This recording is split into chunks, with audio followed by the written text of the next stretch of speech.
নমস্কার, সোমালিয়াস ক্রিয়েশনে আপনাদের সবাইকে স্বাগত জানাই। আগামীকাল দোল, রঙের উৎসব উদযাপনের জন্য আমি এখানে গাজরের মালপোয়া আপনাদের সাথে শেয়ার করছি।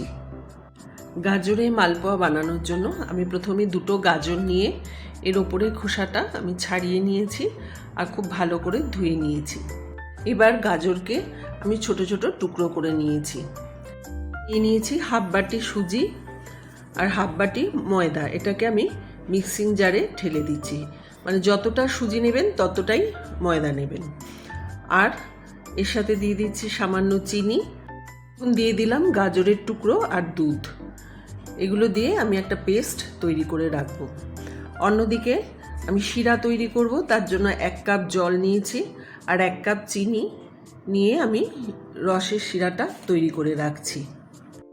এর মধ্যে আমি দিয়ে দিয়েছি দুটো ছোট এলাচ, একটু ফাটিয়ে নিয়েছি, আর দিয়ে দিয়েছি কিছুটা কেশর।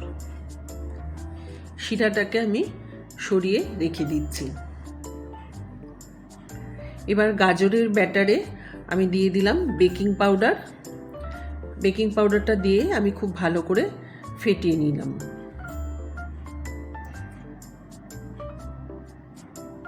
খুব ভালো করে ফেটিয়ে নিয়েছি।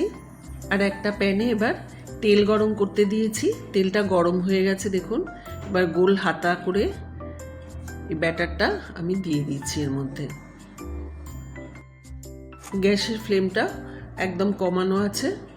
কমিয়ে নিয়ে আমি দুপিঠ এপিঠ ওপিঠ দুপিঠ ভালো করে ভেজে তুলে নিচ্ছি। দেখুন কি সুন্দর বলের মতো ফুলছে মালপোয়াগুলো। আর একটু দিয়ে দিচ্ছি ব্যাটার। দেখুন এটাও কি সুন্দর ফুলে উঠেছে।